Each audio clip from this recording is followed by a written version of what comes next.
Hello! Welcome to our series about the trust models in play when using eDelivery. This is the fourth episode of our series. In this chapter, we will be looking at how identity is validated in an eDelivery network. By validating identity, we mean the steps taken by one party to check that the identity claim made by another party is true. We initially spoke about authentication in eDelivery. Authentication is the process to validate that something is authentic.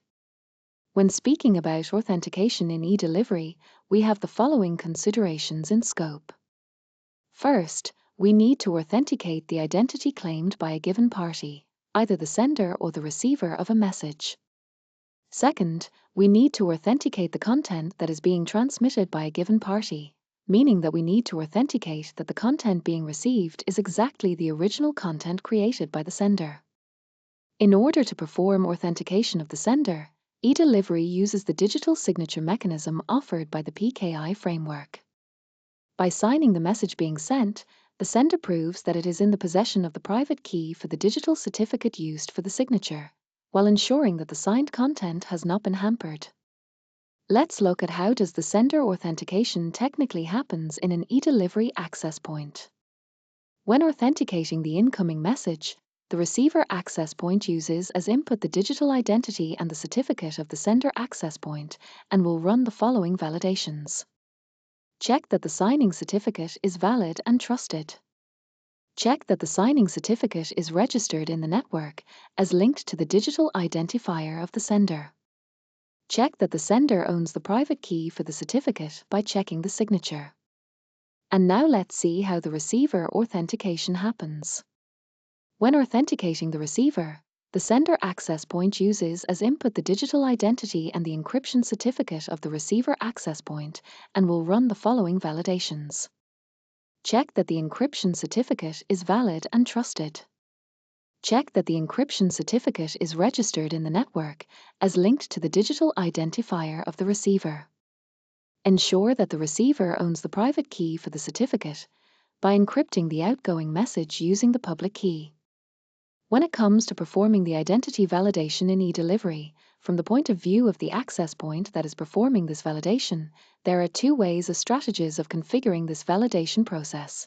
Static configuration relies on data stored in the local configuration of the access point to perform the authentication, and allows the use of mutual trust, but it can also be used with indirect trust.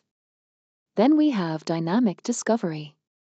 It relies on data external to the access point, usually retrieved from a third-party service, and always uses indirect trust. For the static configuration, we distinguish two use cases for the access point that is performing the validation. With static sender, the sender access point is validating the identity of the receiver access point. The identity of the receiver corner 3 is known to corner 2 prior to the start of the message exchange.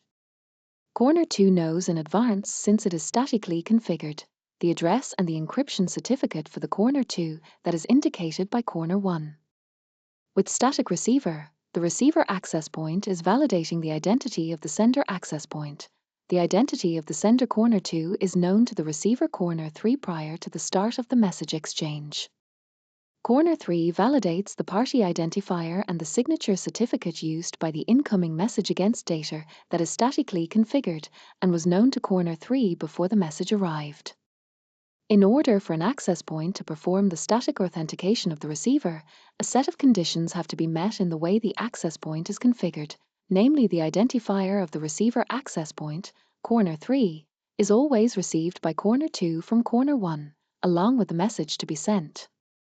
Corner 2 has to recognize the identifier of corner 3 by looking in the pmode file for an agreement to mention this identifier. From the same agreement, corner 2 has to read the required access point metadata for corner 3.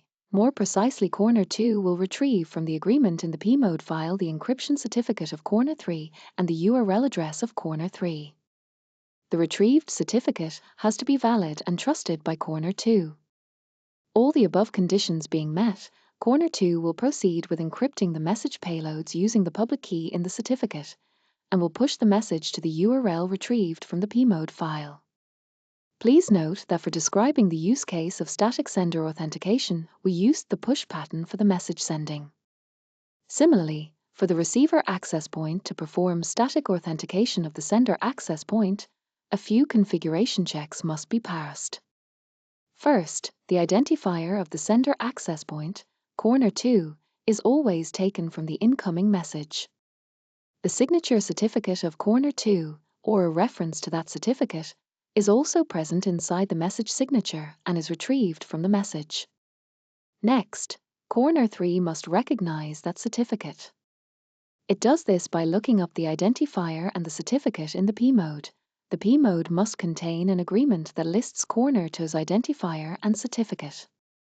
The certificate itself must be valid and trusted by corner 3, and the message signature must verify correctly.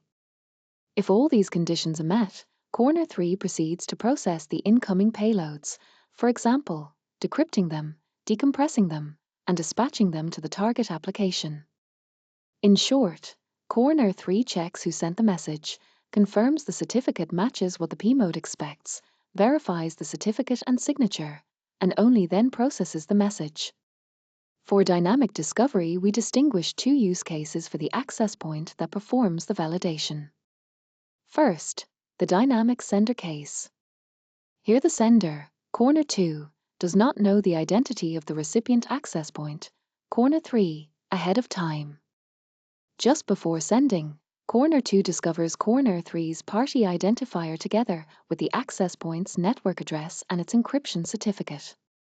In practice, this means the sender finds out who it is talking to and fetches the technical details it needs to secure the message right before transmission. Second, the dynamic receiver case. In this case, the receiver, corner 3, receives a message from a sender access point whose identity it did not know in advance. When the message arrives, corner 3 uses external means to check that the sender really is who it claims to be. That may include validating the sender's certificate or consulting a trusted registry before accepting the message. In both cases, the goal is the same: make sure the parties can identify each other and establish a secure, trusted channel even when identities are discovered only at the last moment. For the sender access point to perform dynamic authentication of the receiver, the access point configuration must satisfy several requirements. The identifier of the receiver access point, corner 3, or of the message consumer, corner 4, must arrive at corner 2 from corner 1 together with the message to be sent. Corner 2 must be configured to accept identifiers that are not explicitly listed in its local configuration. The receiver's identifier must be recognized as valid by an external service that the access point uses as a discovery infrastructure. That discovery infrastructure must itself be trusted by corner 2. In response to the validation request, the discovery infrastructure must return corner 3's encryption certificate and the destination URL to corner 2. Corner 2 must verify that the received certificate is valid and trusted. When all these conditions are met, corner 2 will encrypt the message payload using the public key from the certificate and will push the message to the URL provided by the discovery infrastructure. Note that this scenario describes dynamic sender authentication using the push pattern for message delivery. For the receiving access point to perform dynamic authentication of the sender, the access point must be configured so that the following conditions are satisfied. The identifier of the sender access point, corner 2, is always taken from the incoming message. The message signature contains corner 2's signature certificate or reference to that certificate, and corner 3 extracts it from the signature. If corner 3 does not find the sender identifier in its local configuration, the local configuration must allow validation of that identifier via a discovery infrastructure service. This acts like a trusted white list. The discovery infrastructure must validate the pair made of the sender identifier and the certificate that corner 3 retrieved from the message. Validation means that the identifier is recognized as belonging to the eDelivery network and the certificate matches that identifier. The certificate to identifier match is checked using the business rules defined by the network. The certificate returned or referenced must be valid and trusted by corner 3. The message signature itself must be valid. When all these checks succeed, corner 3 proceeds to process the incoming payloads, It decrypts and uncompresses as needed, then dispatches the message to the intended consumer. This flow lets the receiver verify who sent the message and that the message content is authentic before any processing takes place. Previously, we explained how dynamic discovery lets an eDelivery access point ask the discovery infrastructure for the data it needs to authenticate a sender or a receiver. Dynamic discovery depends on indirect trust. This means a participant in an eDelivery network accepts the certificates or metadata returned by a third-party service provider rather than trusting every other participant directly. Please note that the trust anchor is a shared service used by multiple access points in the network, not something owned by a single access point. Here are common ways to implement indirect trust. Shared PKI with dedicated policy. A generic certification authority issues certificates for many participants in the domain. The CA proves a subject belongs to the domain by setting specific metadata inside the certificate according to rules agreed by the CA and the domain owner. Example: one country-level CA issues certificates for many public organizations. The CA writes a domain tag into each certificate, so access points can check it. Ecosystem dedicated PKI. One CA issues certificates only for a single domain and follows the domain's exact requirements for certificate content.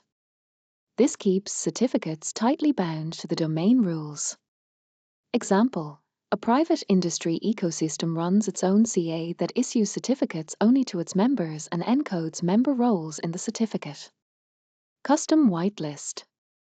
A trusted third party keeps a list of valid certificates and links each certificate to the identifier of the party that owns it. All network participants agree on how the list is maintained and who can update it. Example: a registry service publishes a signed list of valid certificates. Access points fetch that list and accept only certificates on it.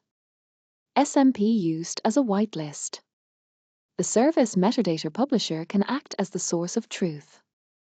Corner 3 or an access point checks that the sender is registered in the SMP with the certificate it used to sign the incoming message. The security around the SMP must be strong enough to provide the required trust. Example: an SMP entry shows the certificate fingerprint for a given sender ID. The receiver access point matches the fingerprint and accepts the message. Each option has trade-offs in operational cost scalability and how quickly new participants can join. In the slide, you can see a short table comparing advantages and disadvantages for each option. Use that to decide which approach fits your network governance and risk appetite. In the next slide, we will look at how these trust choices affect message flows and error handling during delivery. eDelivery's default discovery infrastructure relies on two components, the SML and the SMP.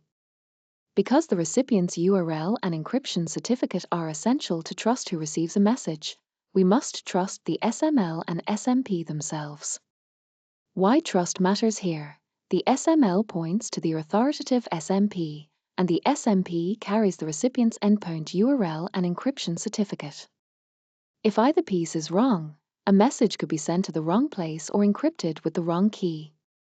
To reduce those risks, eDelivery specifies these security controls. SML uses DNSSEC to prove that the SMP address we read is authentic.